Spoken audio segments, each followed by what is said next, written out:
जे आज दीर्घ अवरत धारण द्वितीय दिवस यही दिवस रे सरकार तरफ एक आलोचनार परिसर सृष्टि होता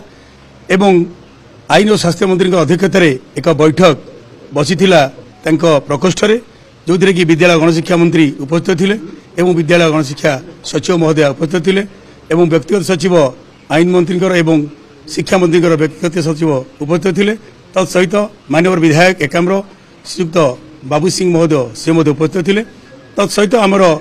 10 जणिया प्रतिनिधि मंडल आलोचन अंतर्भुक्त होते आम सभापति समन्वय समितिर ओष्ठार सभापति तथा अन्य सामिल संगठन मुझे कथा कहना चाहूँगी जो दाबी गुड़िक दीर्घ दिन दाबी थिला से दाबी गुड़िक हूँ प्रथम कथा ये 156 एमई स्कूल हाई स्कूल और 28 एमई स्कूल जो मैंने कि दीर्घ 30 वर्ष कार्य कर विद्यालय को अनुदान देवाई आम बारंबार आलोचना करूँ आज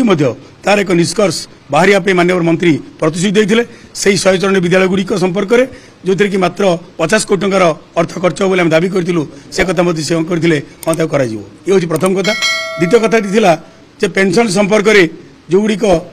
अवसर नहीं गले 5600 ऊर्ध्व शिक्षयित्री नूतन उन्नत विद्यालय गुड़िक से पेंशन संपर्क में अवसरकालीन सुविधा सहित चाकरी सरता बेले 1981 पेंशन रूल अनुसार देवाई दाबी करूँ ए दुईटी कथा तृतीय कथाटी हूँ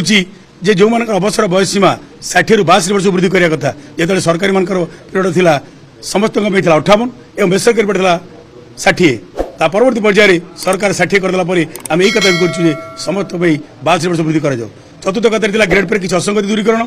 एवं चुक्ति शिक्षा मान 6टी न्यूट्रिशन वरिष्ठ प्रदान करने कथा एवं सामग्रिक सबू विद्यालय महाविद्यालय गुड़ी को सरकार सरकारीकरण कर दिखती ये नियुक्ति हो पार ये अवसरकालीन सुविधा मिल पेंशन मिल और चाकरी सुविधा मिल एक कथा कहपर माननीय मंत्री आईन मंत्री और विद्यालय गणशिक्षा मंत्री जो कथा आम आगे कहते गोटे कमिटी गठन होती माननीय मुख्यमंत्री सहित आलोचना पर 26 तारीख दिन मुख्यमंत्री सहित आलोचना करते चीफ सेक्रेटरी उपस्थित थे समस्त मंत्री उपस्थित थे से जो कमिटी से कमिटी खूब शीघ्र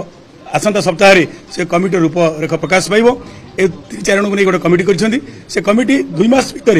मैक्सिमम 2 मास भितर तार रिपोर्ट प्रदान कर जो विद्यालय जो समस्या गुड़िक समस्या को समाधान कर मुख्य समस्या हूँ जो मैंने अनुदान पाई ना से विद्यालय गुड़ी अनुदान परिसरभुक्त हम और जो मैंने पेंशन पाई ना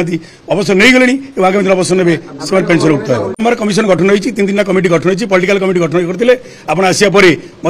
एक हाई पावर कमिटी गठन कर 5 जन आईएस को नहीं पॉलिटिकल कमिटी गठन कर सहित विधानसभा स्टैंडिंग कमिटी गठन जब 3टी कमिटी गठन बाद आउ जन गोटे कमिटी कमिशन गठन आवश्यकता पड़ुची से कमिशन बसु आम आपत्ति ना कि खूब शीघ्र तार निष्पत्ति नियंतु से कथा से प्रतिश्रुति देते मैक्सिमम अक्टोबर सुधा ए कमिशन आर सप्ताह तार कमिटी गठन कर खूब शीघ्र निष्पत्ति नब बोली दृढ़ प्रतिश्रुति देते यही 2-3टी समस्या को कमिशन जो मैंने आईएस अच्छा आईएस को नहीं से कमिशन गठन कर सचिव स्तरीय आम बर्तमान से कथा कहूँ जो कथा कहते जहाँ आमको प्रतिश्रुति होती एक लिखित प्रतिश्रुति देले आम आंदोलन स्थगित करूँ और परवर्ती आम निष्पत्ति अच्छी आम जो कोर कमिटी अच्छी कोर कमिटी निष्पत्ति नब ये संपर्क में आपण मानक आम तार चूड़ांत